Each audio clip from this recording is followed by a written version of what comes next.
First year का पहला chapter संविधान क्यों और कैसे, इस पर विस्तार से चर्चा करूंगा। तो पहले हम जानते हैं कि संविधान का अर्थ क्या है।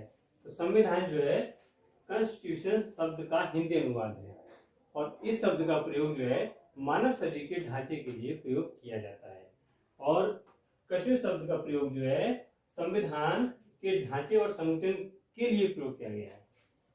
यानी कि कॉन्स्टिट्यूशन शब्द का प्रयोग संविधान और के ढांचे और संगठन के लिए किया गया है। अब देखते हैं इसकी परिभाषा। तो लीकॉक के अनुसार किसी राज्य के ढांचे को उसका संविधान कहते हैं। किसी राज्य के ढांचे को उसका संविधान कहते हैं। अब बात आती है कि संविधान की आवश्यकता क्यों है।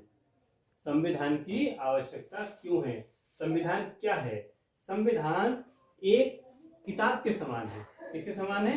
किताब। जिस प्रकार हम किताब से पढ़ाई करते हैं उसी क्लास की उसी प्रकार से देश का शासन संविधान के अनुसार चलता है कि संविधान की क्या क्या मर्यादाएं हैं, क्या क्या नियम हैं। तो संविधान की आवश्यकता इसीलिए पड़ती है। तो हम पहले पॉइंट देखते हैं, संविधान लिखित अलिखित नियमों का कानूनी संग्रह है। संविधान जो है लिखित अलिखित कानूनों का संग्रह है। ठीक। नंबर 2 है संविधान राज्य की संप्रभुता की स्थिति का परिचय कराता है। यह शब्द आया है संप्रभुता। संप्रभुता का मतलब होता है कि अब हम किसी भी देश के गुलाम नहीं रहे हैं, हम स्वतंत्र हैं अपनी नीति के लिए, अपनी राजनीति के लिए, अपनी भाई नीति के लिए। ठीक। अगला पॉइंट है संविधान दर्पण के समान है जिसमें उस देश का स्वस्थ प्रतिबिंब दिखाई देता है। आपने देखा होगा कि हम शीशे के सामने खड़े होते हैं तो हमें सुंदर दिखाई देते हैं, अगर हम गंदे होते हैं तो गंदे दिखाई देते हैं। तो उसी प्रकार से जिस देश का संविधान या जिस देश की जानकारी हमें चाहिए होती है, तो जिस देश का संविधान जितना अच्छा होता है वो देश उतना ही खुशहाल होता है। अगला पॉइंट है संविधान के द्वारा स्पष्ट होता है कि सरकार के विभिन्न अंगों की शक्तियां, कार्यप्रणाली और उसका पारंपरिक संबंध क्या होता है। यानी कि संविधान निर्धारित करता है कि सरकार की शक्तियां, सरकार के कार्य और उसके अंग किस प्रकार कार्य करेंगे और उसका संबंध विदेशों से, अपने देश से किस प्रकार निर्धारित होगा। अगला पॉइंट है जनता एवं शासक वर्ग का प्रत्येक सदस्य अपने कर्तव्य और अधिकारों का ज्ञान रखता है। तो संविधान के द्वारा ही निर्धारित होता है कि हमारे अधिकार और कर्तव्य हमारे देश के प्रति क्या है। तो आप यहाँ समझ गए इसका अर्थ, इसकी परिभाषा और इसकी आवश्यकता। अब नेक्स्ट पॉइंट बताता हूँ कि संविधान का विकास किस प्रकार हुआ। अब हम देखते हैं भारत का संवैधानिक विकास। संवैधानिक विकास किस प्रकार हुआ। ब्रिटिश ईस्ट इंडिया कंपनी के जो कर्मचारी अधिकारी थे उनको नियंत्रण में लेने के लिए ब्रिटिश संसद ने एक रेगुलेटरी एक्ट 1773 जारी किया, जिसके अंतर्गत जो है मद्रास बंबई के गवर्नर को बंगाल गवर्नर के अधीन कर दिया गया। ठीक। नंबर 2 बंगाल में सुप्रीम कोर्ट की स्थापना करी गई। नंबर 3 ब्रिटेन का कोर्ट ऑफ डायरेक्टर के माध्यम से कंपनी पर नियंत्रण हुआ और 4 सदस्यीय परिषद का निर्माण किया गया। यानी कि वह निर्माण जो है वो ये देखेगा कि कंपनी के अधिकारी कर्मचारी किस प्रकार से कार्य कर रहे हैं और कंपनी के सैनिक असैनिक सैन्य मामलों की जानकारी जो है वो ब्रिटिश को देनी अनिवार्य कर दी गई। अगला पॉइंट है Pitt's India act. Pitt's India act 1784। इसके अंतर्गत जो है वो द्वैध शासन की शुरुआत की गई। द्वैध शासन की शुरुआत की गई। व्यापारिक एवं वाणिज्य कार्य दोनों अलग अलग कर दिए गए। कंपनी के जो कार्य थे उनको व्यापारिक और वाणिज्य कार्य को अलग अलग किया गया। ठीक। नियंत्रण बोर्ड को सभी सैनिक असैनिक और राजस्व संबंधी मामले सौंपे। यानी कि नियंत्रण बोर्ड से ये कहा गया कि आपको सभी मामले की जानकारी जो है रखनी है और सभी मामले उनको देखने हैं। और कंपनी के अधीन क्षेत्र को ब्रिटिश अधिपत्य कहा गया। यानी कि जितने भी ईस्ट इंडिया कंपनी ने क्षेत्रों पर कब्जा किया था उन सभी क्षेत्रों को ब्रिटिश अधिपत्य कहा गया। अब आता है चार्टर्ड एक्ट 1813। इसके अंदर जो है ईस्ट इंडिया कंपनी का व्यापारिक एकाधिकार समाप्त कर दिया गया। ईसाई मिशनरियों को ईसाई धर्म के प्रचार की अनुमति दी गई। नंबर 3, विद्वानों को प्रतिवर्ष 1 लाख रुपए साहित्य प्रोत्साहन के लिए दिए गए। और नंबर 4, कंपनी का कार्यकाल 20 वर्ष के लिए बढ़ा दिया गया। अब बात करते हैं चार्टर्ड एक्ट 1833 की। इसके अंतर्गत जो है दास प्रथा समाप्त कर दी गई। भारत में प्राचीन काल से ही दास प्रथा चली आ रही थी, वो 1833 के एक्ट के अंतर्गत समाप्त कर दी गई। बम्बई मद्रास की कानूनी शक्ति भी समाप्त कर दी गई। जो गवर्नर थे उनकी कानूनी शक्ति भी समाप्त कर दी गई। कानून बनाने के लिए विधि सदस्य को अनिवार्य किया गया, यानी कि जो मैकाले थे वो पहले विधि सदस्य थे और वो 1833 के अंतर्गत विधि सदस्य के रूप में चयनित हुए। अगला, कंपनी के व्यापारिक एक अधिकार को समाप्त कर दिया गया। ईस्ट इंडिया कंपनी के व्यापारिक एक अधिकार को समाप्त कर दिया गया और उनसे ये कहा गया कि अब आपके केवल राजनीतिक अधिकार रहेंगे, केवल राजनीतिक अधिकार रहेंगे। अब हम नेक्स्ट चरण पढ़ते हैं। संवैधानिक विकास के चरण में द्वितीय चरण जो स्टार्ट होता है वो 1858 से 1909 तक होता है। तो अब हम जो है पहला चरण देखते हैं 1858 का शासन अधिनियम। 1858 का भारत शासन अधिनियम क्या है? नंबर 1, भारत में राज्य सचिव का पद सृजित किया गया। ब्रिटिश काउंसिल ने भारत में भारत राज्य सचिव का पद सृजित किया। नंबर 2, 15 सदस्यीय परिषद का गठन किया गया। 15 सदस्यीय परिषद का गठन किया गया और शासन संबंधी कार्य जो थे वो भारत सचिव को दिए गए। शासन संबंधी कार्य भारत सचिव को दिए गए और राजस्व मामले जो हैं वो परिषद को सौंपे गए। अगला, द्वैध शासन का समाप्त हुआ। जो द्वैध शासन था वो समाप्त कर दिया गया। 5वां, भारतीय स्वतंत्रता का मैग्ना कार्टा कहा गया। ये भारत शासन अधिनियम 1858 जो है वो भारतीय स्वतंत्रता का मैग्ना कार्टा कहा गया। ठीक। अगला आता है भारत शासन अधिनियम 1861।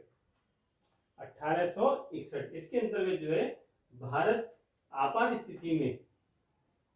स्थिति में गवर्नर को यह आदेश था कि वो अध्यादेश जारी कर सकता था, ये अधिकार मिले उसको।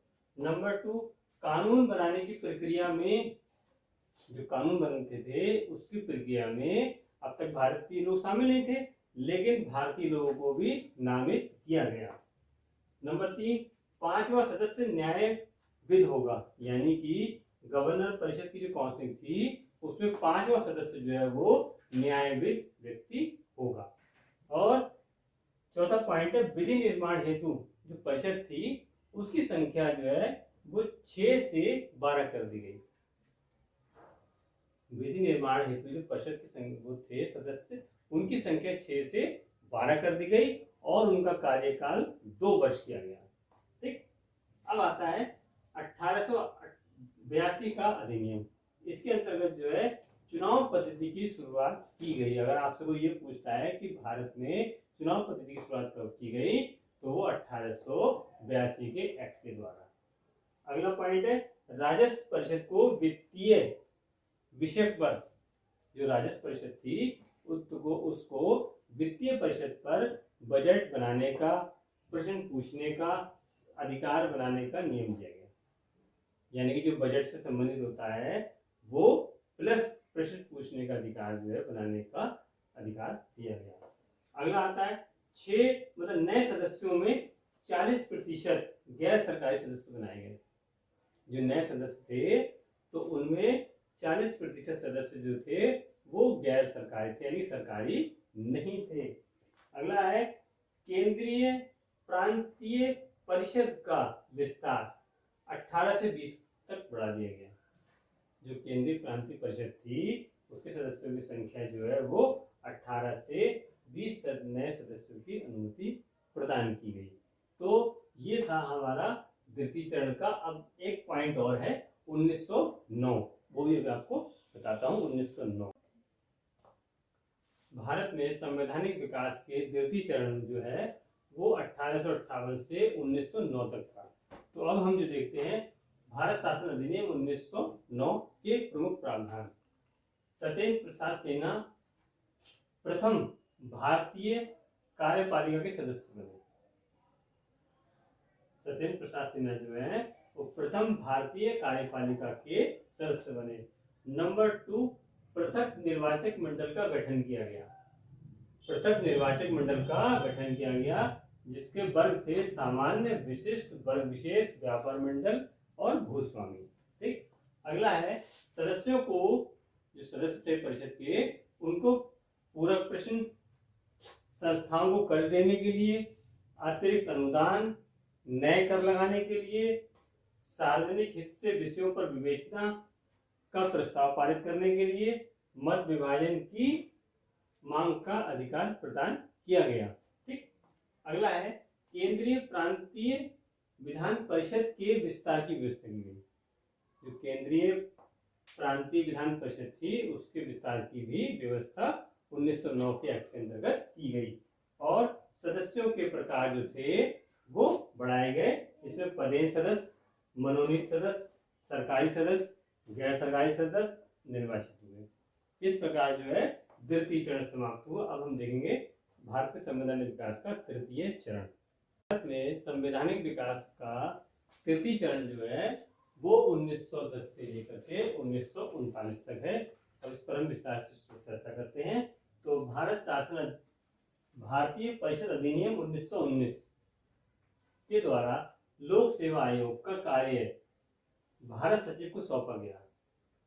लोक सेवा आयोग का कार्य भारत सचिव को सौंपा गया।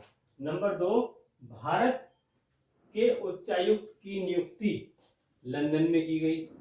भारत के उच्च आयोग की नियुक्ति लंदन में की गई। क्यों की गई?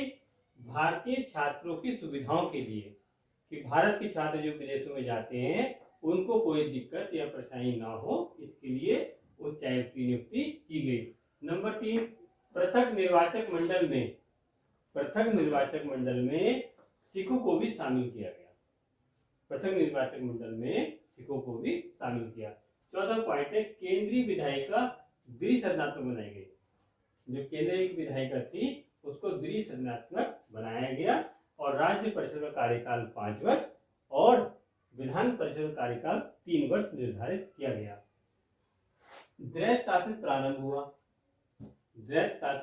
प्रारंभ हुआ जिसमें केंद्रीय मामले जो थे वो केंद्रीय मामले रक्षा, विदेशी मुद्रा, आयात निर्यात केंद्रीय क्षेत्र को दिए गए। और प्रांतीय परिषद को जो है पुलिस, जेल, भू राजस्व मंत्री परिषद सौंपे गए। ठीक है। अब आता है भारतीय परिषद का अधिनियम 1935। ये बहुत महत्वपूर्ण है। भारतीय शासन का अधिनियम 1935 जिसमें आरबीआई की स्थापना की गई, यानी कि रिजर्व बैंक ऑफ इंडिया की स्थापना की गई 1935 के अंतर्गत। और संघीय न्यायालय यानी कि सुप्रीम कोर्ट की स्थापना की गई। अगला है द्वैध शासन की समाप्ति की गई। द्वैध शासन की समाप्ति की गई और पृथक निर्वाचक मंडल का विस्तार किया गया। जो पृथक निर्वाचक मंडल था उसका विस्तार किया गया जिसमें सिख और भारतीय ईसाई और एंग्लो इंडियन को भी शामिल किया गया।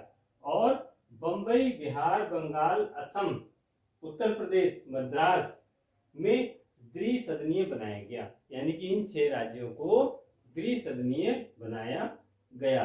अब हम देखते हैं भारतीय संवैधानिक विकास का चतुर्थ और अंतिम चरण।